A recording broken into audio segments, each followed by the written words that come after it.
11월 9일 법률방송 러투데이 시작하겠습니다. 오늘 첫 소식입니다. 정은호 게이트 법조비리 홍만표 전 검사장에 대해 대법원이 징역 2년의 실형을 최종 확정했습니다. 논란이 됐던 홍 전 검사장의 정은호 전 네이처리퍼블릭 대표 상습 도박 사건 몰래 변론에 대해선 무죄가 선고됐습니다. 이철규 기자입니다. 특가법상 조세 포탈과 변호사법 위반 등 혐의로 기소된 홍만표 전 검사장에 대해 대법원이 오늘 징역 2년과 추징금 2억 원을 확정 판결했습니다. 홍 전 검사장의 혐의는 모두 3가지입니다. 변호사 개업 직후인 지난 2011년 9월 네이처 리퍼블릭 지하철 매장 임대 사업과 관련해 정은호 대표로부터 청탁 대가 명목으로 2억 원을 받은 혐의, 2015년 8월 상습 도박 혐의로 검찰 수사를 받던 정 전 대표로부터 수사 무마 청탁과 함께 3억 원을 받은 혐의, 그리고 2011년 9월부터 2015년 12월까지 변호사 수임료를 누락 신고해 세금 13억 원을 포탈한 혐의 등 3가지입니다. 1심은 3가지 혐의를 모두 유죄로 판단해 징역 3년에 추징금 5억 원을 선고했습니다. 반면 항소심은 이른바 정은호 상습도박 몰래 변론은 무죄로 봐 징역 2년에 추징금 2억 원으로 형량을 낮춰 선고했습니다. 청탁 명목의 상습도박 사건 수임료에 관한 검사의 증명이 부족하다는 것이 항소심 판결 사유였습니다. 홍 전 검사장이 돈을 받았고 당시 서울중앙지검 3차장 검사를 면담한 것도 맞지만 특별히 수사에 대해 청탁한 사정은 보이지 않는다는 것이 당시 항소심 재판부 판단입니다. 대법원은 원심 판단은 잘못이 없다며 징역 2년과 추징금 2억 원을 선고한 항소심 판결을 그대로 확정했습니다. 검찰 구형량은 징역 5년에 벌금 15억 원, 추징금 5억 원이었습니다. 홍만표 전 검사장발 법조비리 사태에 단초가 됐던 정은호 몰래 변론은 무죄라는 게 법원의 최종 판단입니다. 애초 검찰 수사와 기소가 무리하고 부실했던 건지 법원이 증거주의를 너무 엄격하게 해석한 건지 논란은 숙제로 남게 됐습니다. 법률방송 이철규입니다. 이명박 정부 시절 국정원의 방송장악 공작에 공모한 혐의를 받고 있는 김재철 전 MBC 사장에 대한 영장실질심사가 오늘 서울중앙지법에서 열렸습니다. 김 전 사장은 MBC는 장악될 수 없는 회사라며 혐의를 여전히 부인했습니다.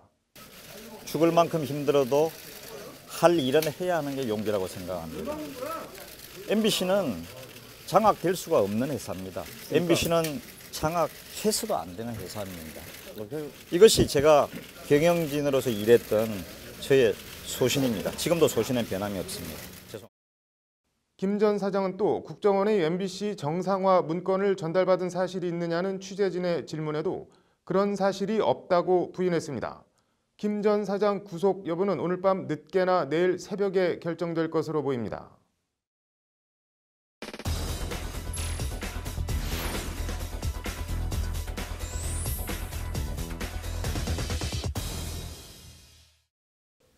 네, 군 사이버 사령부의 댓글 공작 관련해서 김관진 전 국방부 장관이 당시 이명박 대통령에게 관련 보고를 했고 지시를 받았다고 일부 혐의를 시인한 것으로 전해졌습니다.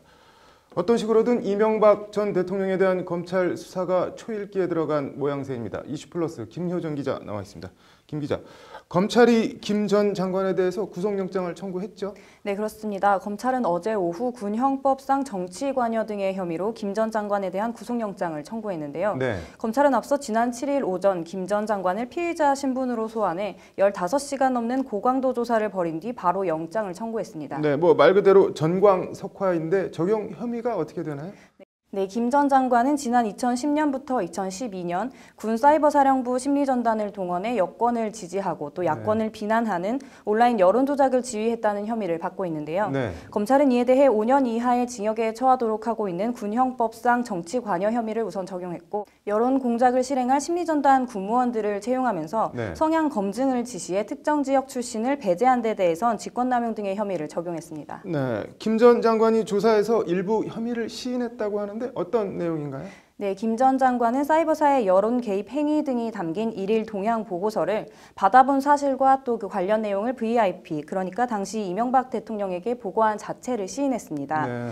다만 김 전 장관은 사이버사의 이 같은 활동을 여론 조작이 아닌 네. 북한의 국내 정치 개입에 대처하기 위한 군 사이버 작전으로 인식했다는 취지로 해명한 것으로 전해졌습니다. 네. 뭐 이명박 전 대통령의 지시를 받았다는 진술도 나왔다고 하는데 어떤 지시라고 하던가요? 네, 김 전 장관은 댓글 공작을 수행할 심리전단 요원 선발 과정에서 네. 이 전 대통령이 우리 사람을 뽑으라는 취지의 지시를 내린 사실을 인정한 것으로 전해졌습니다. 네. 관련해서 검찰은 우리 사람을 철저하게 가려서 뽑아야 한다는 취지의 VIP 강조사항이라는 문건을 확보한 상태입니다. 네. 이에 대해서도 김 전 장관은 대북 사이버전 수행에 적합한 인물을 가려 뽑으라는 지시로 이해했다고 진술한 것으로 전해졌습니다. 네, 뭐 김 전 장관 행위는 있었지만 그게 범죄라는 인식은 못했다. 그러니까 뭐 이른바 범의를 부정하는 전략을 취하고 있는 것 같은데 이명박 전 대통령 입장에서는 난감한 상황이 된 것 같네요. 예, 그렇습니다. 군 사이버사 여론 조작과 관련해서 이명박 전 대통령이 어떤 식으로든 개입됐을 거라는 의혹은 그동안 끊임없이 제기되었는데요. 네. 당시 국방부 장관이 관련 보고를 올렸고 또 대통령으로부터 관련 지시로 받았다는 진술이 나온 건 이번이 처음이기 때문입니다. 네. 검찰은 이와 관련 국정원 정치 공작 활동도 이 전 대통령에게 보고됐는지 등을 확인한 뒤 네. 그간 제기된 각종 의혹에 대해 한꺼번에 조사를 할 계획인 것으로 전해졌습니다. 네, 뭐 국정원과 군의 여론 조작 수사가 정점으로 가고 있는 것 같네요. 잘 들었습니다.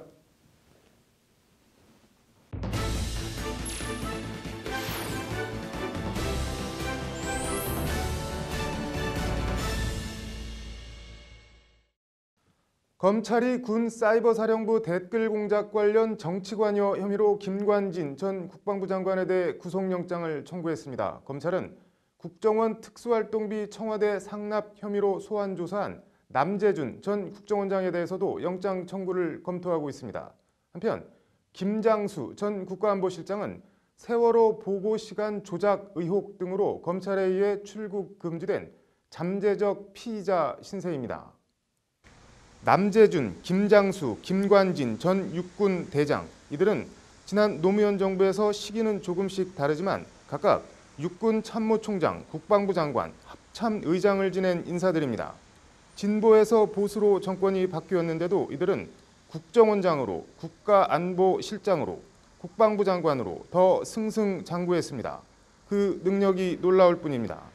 김관진 전 장관은 군인의 표상으로 많은 일화가 전해지는데 적장의 생각을 읽기 위해선 항상 얼굴을 마주봐야 한다며 김정일과 장성택, 김정은과 황병서 인민군 총참모국장의 사진을 집무실에 걸어놨던 일화는 아주 유명합니다. 연평도 포격 도발 때는 연평도를 찾아 서릿발 같은 눈빛으로 도발하면 바로 응징에 들어가야 해. 자동으로 응징한다. 언제까지? 적이 굴복할 때까지라는 말을 남겨 레이저 김이라는 별명까지 얻었습니다. 레이저 눈빛의 원조는 우병우 전 수석이 아니었던 겁니다. 김장수 전 실장은 2007년 노무현 대통령 방북 당시 김정일 국방위원장과 악수를 하며 적군의 수괴에게 허리를 굽힐 수는 없다며 요즘 시쳇말로 단 1도 허리를 굽히지 않고 꼿꼿하게 세우고 악수를 해서 꼿꼿장수라는 애칭까지 얻었습니다. 남 전 원장과 김 전 장관 등은 검찰에 출석하며 군 본연의 임무에 충실했다. 국정원과 군은 자유민주주의 소위 보루이자 전사라는 취지로 말했습니다. 국정원이 수사 대상이 된 현실이 참담하다고도 했습니다. 여론조작 혐의와 국정원 특수활동비 청와대 상납, 이들이 말하는 군 본연의 임무와 자유민주주의 수호의 의미가 도대체 무엇인지, 이들이 충성을 바쳤던 대상은 무엇이었는지, 한때 대한민국 군대를 지휘하고 호령했던 이들의 지난날과 작금의 현실을 포개보면 단순한 궁금함을 넘어 등골이 서늘해지기까지 합니다. 박근혜 정부 국정원장과 청와대 국가안보실장, 국방부 장관, 대한민국의 안위를 책임진 인사들이 모두 검찰 수사 대상이 된 기막힌 현실. 참담함은 이럴 때 쓰는 말인 것 같습니다. 앵커 브리핑이었습니다.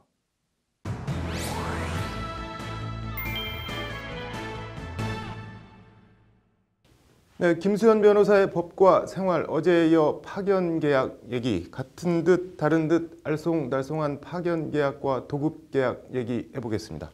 변호사님, 도급 계약은 또 뭔가요? 파견 계약이랑은 어떻게 다른 건가요? 도급 계약도 파견 계약과 마찬가지로 도급인, 수급인, 그리고 근로자 이 3자 간의 관계에서 형성이 되게 됩니다. 네. 이때 근로자는 수급인과 근로계약을 맺게 되는데요. 다만 파견 계약과 다른 점은 근로자에 대한 업무상 지휘 또는 명령을 수급인이 하게 된다는 점입니다. 네. 따라서 근로자의 입장에서는 수급인과 근로계약을 체결하고 업무상의 지시나 명령도 수급인으로부터 받게 되는 것입니다. 네. 뭐 근로자 권리나 권익 측면에서도 차이가 있나요?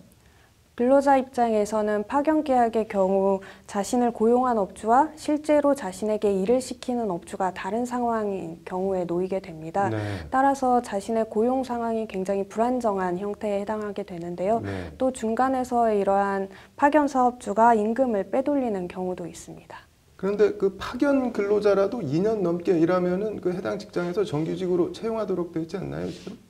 네, 파견법에 따르면 2년을 초과해서 계속적으로 파견 근로자를 사용한 경우에는 사용사업주가 해당 파견 근로자를 직접 고용하도록 하고 있습니다. 네. 대법원도 현대자동차의 사내 하도급 업체에서 일하다가 해고된 근로자를 불법 파견 근로에 해당한다고 판시하였고, 네. 따라서 구 파견법에 따라 2년을 초과하여 근무한 근로자의 경우 현대자동차가 직접 고용해야 한다고 판시한 바도 있습니다. 네. 그런데 오히려 현실적으로는 2년에 다다르면 계약관계가 해지되어 오히려 이런 관계가 불안정한 고용관계를 반복하고 있다는 점이 지적되고도 있습니다. 네. 뭐 같은 일을 하면서 임금이 정규직이랑 이렇게 뭐 많게는 2배 가까이 차이가 난다고 하는데 이런 제도가 애초에 왜 있는 건가요? 파견법은 1998년에 제정이 되었습니다. 네. 외환위기 당시 효율적인 기업 운영에 관한 논의가 진행되면서 비정규직이 늘어남에 따라 이제 이와 함께 파견 근로자의 어떤 근로자의 근로조건 등의 기준을 확립하고자 이 법률이 제정되었는데요. 기업 입장에서는 직접 고용을 하지 않고도 최대 2년을 초과하지 않는 범위 내에서 파견 근로자를 갖다 쓸 수 있는 상황이 되겠기 때문에 고정 비용을 줄이고 또 인력을 운용하는 데 있어서도 탄력성을 둘 수 있어서 계속 이용이 되고 있습니다. 뭐 IMF 당시 기업들 한창 어려울 때 기업들 편히 봐주려고 생긴 법이네요, 결과적으로는. 네, 그렇습니다. 전국의 파견 근로자에게 적어도 이것만은 알고 있어야 된다. 파견 근로자의 권리, 뭐 마지막으로 간략하게 좀 설명 좀 부탁드릴게요. 파견 근로자도 근로기준법상의 근로자에 해당됩니다. 네. 따라서 근로기준법상 자신의 권리가 침해되었을 경우에는 법적 보호를 받을 수 있습니다. 네. 또한 2년의 파견 근로 기간을 초과한 경우 또는 기타 파견법상 고용 의무가 발생한 경우에는 사용 사업주에 대해 고용 의무의 이행을 청구할 수 있습니다. 네. 예전에 8, 90년대 노동자들이 파업만 했다 하면 사용주 측에서 뭐 무노동, 무임금 그랬던 게 기억이 나는데 거꾸로 동일 노동, 동일 임금 어떻게 보면 지극히 상식적인 것 같은데 뭐 이렇게 복잡하게 되어 있는지 잘 모르겠네요. 오늘 말씀 잘 들었습니다. 네, 이어서 오늘의 판결 교통사고 얘기입니다. 새벽에 냉동차를 운전하던 50대 운전자가 서울의 한 지하차도에서 거의 끝나는 지점에 서 있던 사람을 치어 중상을 입혔습니다. 통상 자동차가 전방에 있던 사람을 치면 이른바 전방 주시 의무 위반으로 크든 작든 어느 정도는 민형사상 책임을 묻는 게 일반적입니다. 차에 친 김 씨는 당시 어두컴컴한 지하차도에서 검은 옷을 입고 있었다고 합니다. 냉동차 운전자 박 씨는 업무상 주의 의무 위반 혐의로 재판에 넘겨졌습니다. 서울 북부지법 형사합의 13부는 오늘 박 씨에 대해 무죄를 선고했다고 밝혔습니다.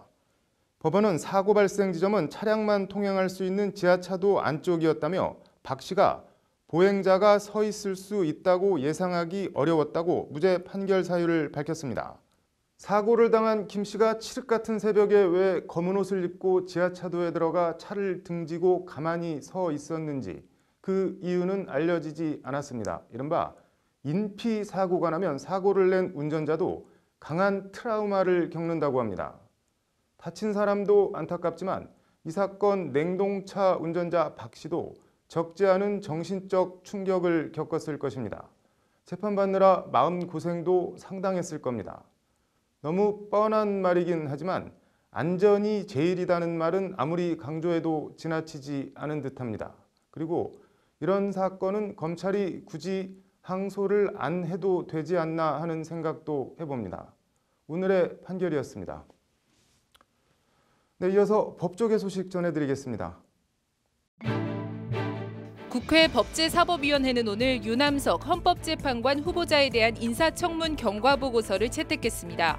법사위는 재판과 사법행정에 경험이 풍부하고 헌법이론과 헌법재판에 깊이 있는 식견과 경험을 갖추고 있다는 적격 의견과 함께 우리법 연구회 출신으로 헌재의 정치적 중립성을 저해할 수 있으며 양심적 병역 거부 등 일부 답변에 이념적 편향성을 보인다는 부적격 의견을 편기했습니다. 이금로 법무부 차관은 오늘 국회 법제사법위원회에 출석해 검찰의 국정원 댓글 수사 방해 혐의로 수사를 받던 고 변창훈 검사 사망 사건에 대해 무리한 수사는 없었지만 아쉬운 점이 있었다고 생각한다고 밝혔습니다. 이 차관은 무거운 책임감을 느낀다며 국정원 수사팀 교체 가능성에 대해 대검과 협의해서 검토하겠다고 답변했습니다. 최순실 씨가 사용한 것으로 알려진 태블릿 PC 실물이 오늘 서울중앙지법 형사합의 22부 심리로 열린 최 씨 공판에서 처음으로 공개됐습니다. 최순실 씨는 오늘 이 태블릿 PC를 처음 봤는데 이런 건 쓰지 않았다고 말했습니다. 검찰은 최 씨 변호인 측이 계속 조작 주장을 하는데 국과수 감정을 통해 확인될 것이라고 밝혔고 재판부는 법정 검증을 마치고 태블릿 PC를 봉인한 후 국과수에 보내 감정을 의뢰하기로 했습니다. 대법원은 오늘 안종범 전 청와대 수석에게 4,900만 원 상당의 금품과 미용 시술을 해줘 뇌물 공여 혐의로 구속 기소된 김영재 원장의 부인 박채윤 씨에 대해 징역 1년을 선고한 원심 판결을 확정했습니다.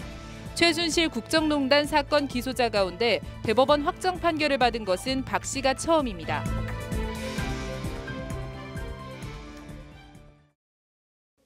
(11월 9일) 법률방송 러투데이 마치겠습니다. 시청해 주셔서 고맙습니다.